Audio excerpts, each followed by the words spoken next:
You're listening to Precinct 444, a podcast network from the National Law Enforcement Museum. Today we're bringing you an episode from the Encore series, where we revisit past museum programs and conversations. Welcome, everybody, and thank you for joining us. My name is Nick Breul. I'm Senior Project Manager here at the National Law Enforcement Memorial and Museum in Washington, D.C. Today, we're going to talk about a program that is being offered called SAFLEO, which stands for Suicide Awareness for Law Enforcement Officers. This is a very timely program, given everything that's happening in law enforcement with the civil unrest, with COVID, with the continual stream of negative imagery and scrutiny that law enforcement is coming under right now. And so it's an incredibly stressful time for law enforcement. And unfortunately, sometimes that stress leads to officers taking their own life, which is what this program is designed to educate, create awareness, and hopefully help prevent. So I'd like to introduce two people who are joining me to talk about this topic. Joining us is Kristen Mahoney, who is the Acting Director of the Bureau of Justice Assistance within the Department of Justice's Office of Justice Programs. She has extensive experience in creating criminal justice policies, programming, and technical assistance across a broad array of law enforcement entities. In 2016, she was recognized for her work on the Violence Reduction Network and awarded the Presidential Rank Award of Meritorious Executive, and that was awarded by President Obama. I hope I got that award name correctly. And then from 2006 to 2012, she served as the Executive Director of the Governor's Office of Crime Control and Prevention in Maryland. And prior to that, she was the Chief of the Technical Services Branch of the Baltimore City Police Department, as well as the Executive Director of the Mayor's Office of Criminal Justice for the City of Baltimore. She received her BA from Sweetbriar College and her JD from the University of Baltimore. And she is a member of the Maryland Bar and has practiced with the Legal Aid Bureau of Maryland, specializing in representing abused and neglected children. So thank you very much for joining us, Director Mahoney, and for your impressive resume. Also joining us is Brandon Post. Brandon is a Senior Research Associate with the Institute for Intergovernmental Research, or commonly referred to as IIR. Brandon is the project leader of the SAFLEO program. Prior to joining the SAFLEO program in IIR, Brandon served as a captain with the Provo Police Department in Utah. He was instrumental in the design and creation of a comprehensive officer safety and wellness program within that entity. And throughout his extensive career, Brandon has served in different assignments, from being a defensive tactics instructor, a firearms instructor, as well as a public information officer. And he served for 15 years on a multi-jurisdictional SWAT unit. So, Captain Post, welcome to you, and thank you for joining us. Director Mahoney, if I could, let me begin with you. And if you could just tell us about SAFLEO, how it began, and what the program offers. Well, thank you for the introduction. And I want to first acknowledge my team who work tirelessly on this initiative with you all, Deborah Meter and Vince Davenport. I also want to thank the National Law Enforcement Memorial Museum for having us here during National Police Week, and for continuing to recognize the importance of having a national conversation about law enforcement wellness and suicide. Our mission is to achieve safer communities by supporting our local, state, tribal, and territorial law enforcement, and we accomplish that part of our mission through our Valor Safety, Officer Safety and Wellness Initiative, which addresses all topics related to officer safety, wellness, resilience, and performance.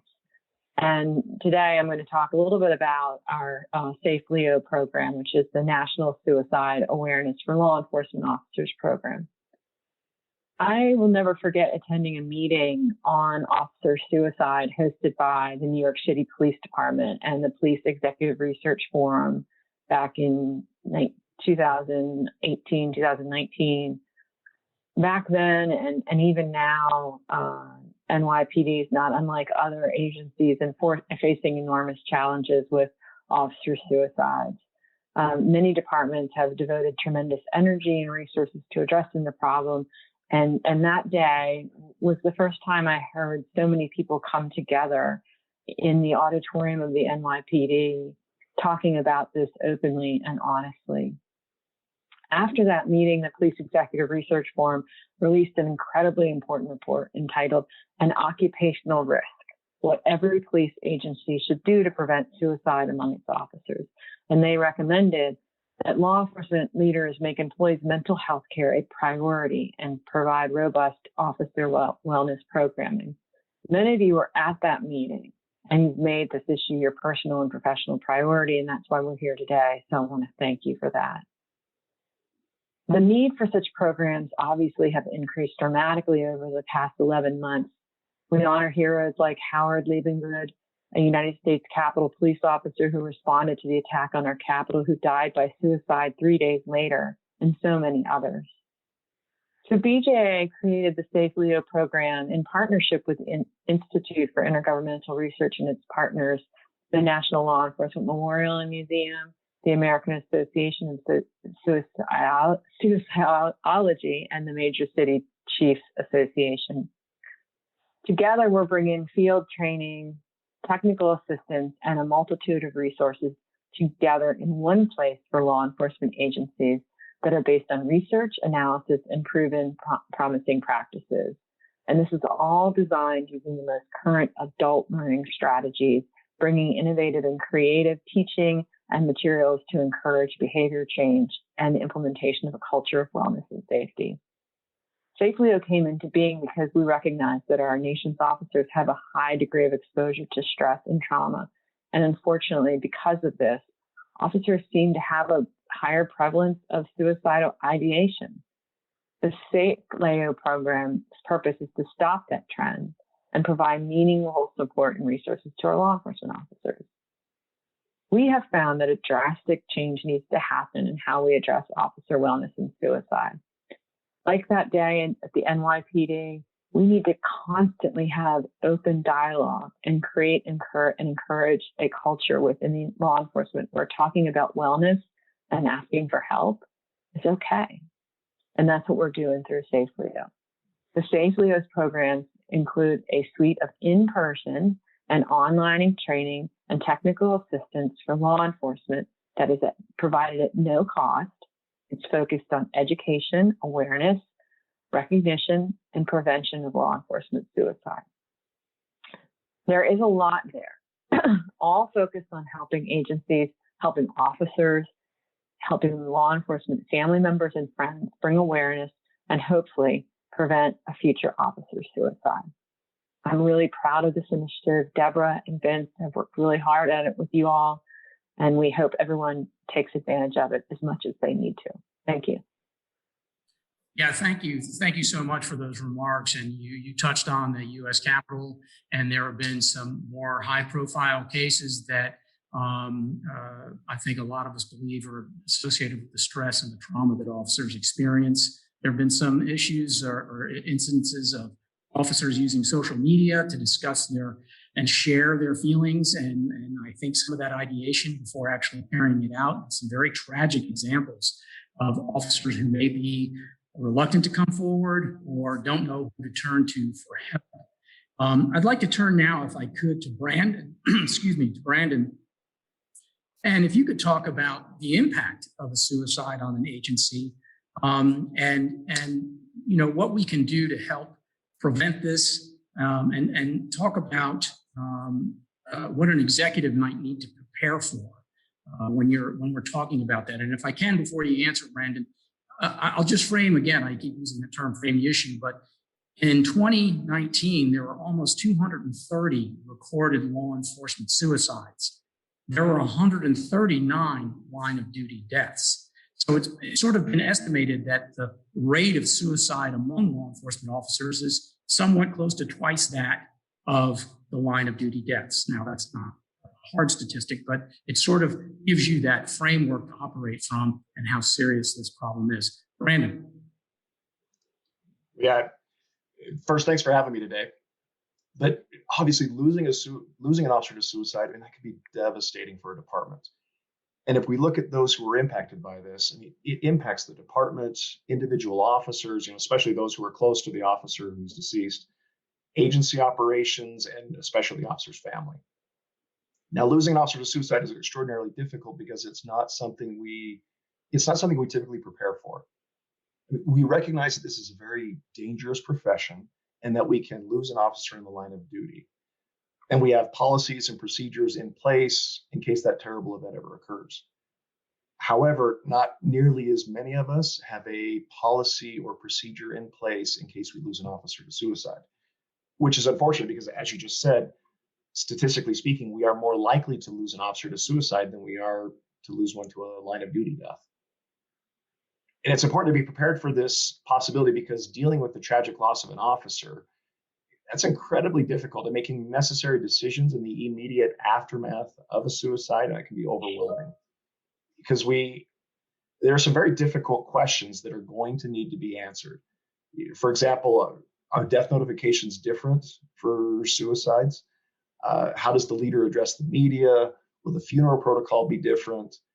How is the department going to care for the deceased officer's family? Should there be a departmental debrief? And probably one of the most important questions we need to ask, is there a potential danger of contagion where other officers may die by suicide? Now, it's easier to make these critical decisions when not dealing with the emotional storm associated with a suicide. And having a protocol in place to respond to law enforcement suicide, that can assist in minimizing the added pain toward loved ones, colleagues, and the department. And that goes along. The SAFLEO program has just recently published a post-vention suicide guide to help departments prepare for this tragedy should it ever occur. Yeah, thank you for that, Brandon. And that was very well said. And you made that important distinction between a line of duty death and a suicide, and what becomes a quandary for a chief or an executive as to how to approach that. And at the National Law Enforcement Memorial and Museum, we brought in some subject matter experts who are guys who serve on honor guards. And those are really the good guys to talk to about how to approach some of the ceremonial aspects of this. But we also had a huge team come together and put that post-vention guide together, which is really a guidebook to help executives and departments work their way through an officer suicide and ask those questions, hopefully in advance, to your point, in advance, so you know how you're going to approach and handle this and get you to think about all that. Director Mahoney, if I could, we talked a little bit about one of the key elements that's already been produced, which is the post-vention guide, which is available now. You can download it and begin looking at it. But can you talk us through a little bit about the trainings and the levels that are offered so you can sort of demonstrate how SAFLEO is being rolled out? Sure, thanks. So we feel like our training needs to address executive, supervisor, and line officer. So often I go to some of the trainings that we have, and it's a lot of line officers that are there. And I think, gosh, they're getting some really good information. But, they go back to their home agency, and the first thing that happens is their sergeant says, well, I don't care what you learned at that training. That's just not how we do it here. And so I think for our training to be effective, we've got to make sure we instill executive training and supervisor training and line officer training. Everybody's got to be on the same page. And so SAFLEO, it's a really important part within our Valor Initiative's 13 programs. It naturally fits within Valor's Initiative's mission. I'm glad that we were able to expand Valor and make officer suicide prevention part of our officer safety, wellness, resilience, and performance. It just makes sense. Our trainings under this program use a comprehensive approach that focus on occupational risks and strengthening support from law enforcement agencies, colleagues, families, and friends.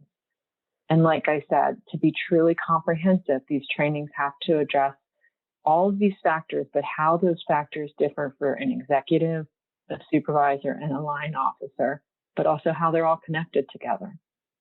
So we've designed SAFLEO in a way that focuses individually on these different factors, but also ties them together to build a culture of support from inside and outside of an agency. So we have many resources and we have the ability to develop new resources. So for folks that are watching this and they go onto our site and they look at our inventory of resources and they think, I think they're really missing this particular element, or they should do something separate on this element. We're open to that. We develop our initiatives with the field and for the field. And we've strategically designed this program to address these issues, but we don't know everything.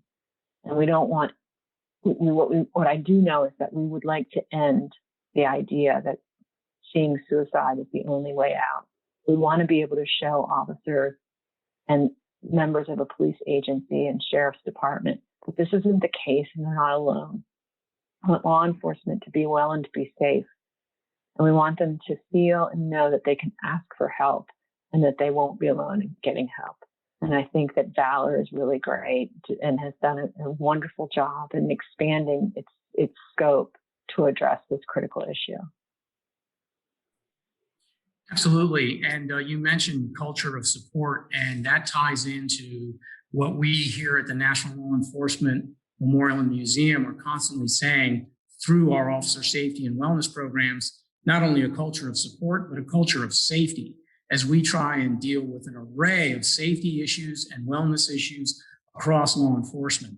And so it's very critical that I particularly think during this time now, and I'm not trying to pontificate, but we're at a turning point here in law enforcement, I think, with everything that's going on, this is really important. Brandon, can you talk a little bit about the difficulty of officers seeking help? And we already kind of mentioned the post-vention guide. If you want to talk a little bit more about that, you can. But can you just take us through how important it is for us in law enforcement? And I don't know if I mentioned or not, I'm retired from 25 years in the DC Police Department, and certainly know that when I was on the police department, it was just the stiff upper lip and really not a whole lot more. There were mandatory sessions after a traumatic event, but none of what we do now existed when I was doing it. So can you talk about a little bit about that, please? Absolutely. I mean, the SAFLEO program and other programs like it, they're crucial because, as we keep reiterating the point, but it's an important point, they're crucial because we know that we lose more officers to suicide than assaults and traffic accidents combined every year. Now, that fact alone should mandate a call to action on the part of our profession to provide meaningful support and resources to our officers. I mean, the SAFLEO mission is to heighten the awareness of this problem and prevent officer deaths by suicide. And you kind of mentioned a bit about the stigma or the culture we have against reaching out and asking for help. And it's interesting you bring that up because just recently I participated in a web event where we had a clinical psychologist who has literally dealt with thousands of officers over the course of his career. And he said one commonality that he sees over and over is that officers are more worried about people finding out they asked for help than they are about getting well. And then that web event also featured an officer who had been involved in an extraordinary critical event. And she found herself rolling around on the ground, fighting with a man twice her size who had pulled out a gun and was trying to kill her. Now, she stayed in the fight, ends up getting, she gets shot in the face during the incident. But in the aftermath, where she's healing from some pretty significant physical, emotional, and mental injuries, she realizes that she's struggling with suicidal ideation. And the statement she made was that reaching out and asking for help and admitting that she was suicidal, that was more frightening than the critical incident itself. I think we need to think about those two statements for just a minute. I mean, that's extraordinary. We have a definite stigma in this profession against reaching out and asking for help and taking care of ourselves. We've got some real work to do to change this. Because in this profession, we are constantly exposed to things that are outside the bounds of normal human experience. And it is normal human behavior to be bothered by some of the things we see and experience each day. We strongly believe that those who reach out and ask for help in processing some of these critical events that they've experienced, that those people are courageous and that there's a demonstration of strength there. It's not weakness by any means to take care of yourself and ask for help in processing some of these things. That's absolutely true. And it's so important that officers do feel the ability to do that and don't feel that stigma that we've talked about. Some agencies have made tremendous strides in this with their wellness programs, keeping offices open where there's a very relaxed atmosphere where you can come in and talk about things, where there are peer mentoring programs that are very successful, as well as agencies recognizing the need and putting things in place. The SAFLEO program is going to, I think, provide a lot of important steps for agencies to take. And I'm a big believer in first line supervision. I believe that in the military, the NCOs seem to make sure everything runs right.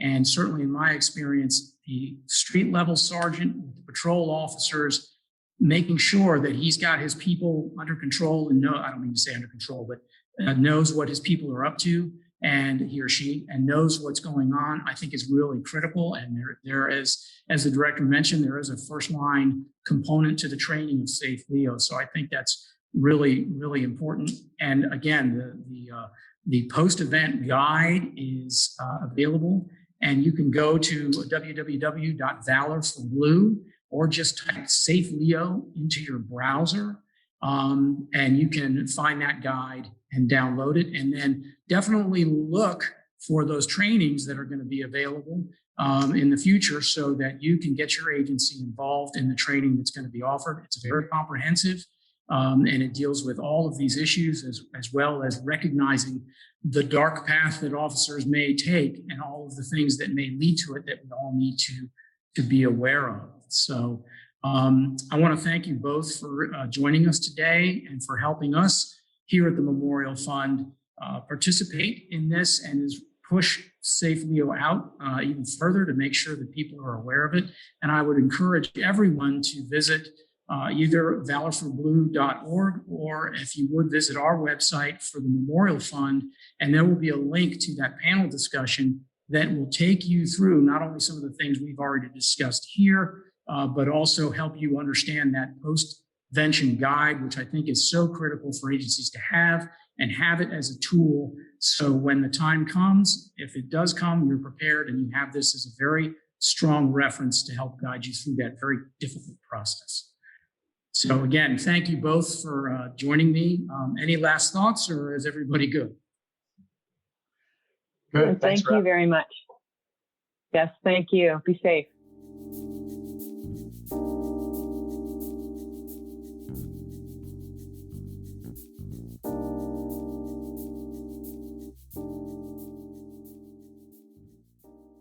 We hope you learned something from this episode and will join us next time for another edition of Encore, where we revisit past museum programs and conversations. A special thanks to all of you for listening to this episode of Encore, a series from the Precinct 444 podcast network by the National Law Enforcement Museum.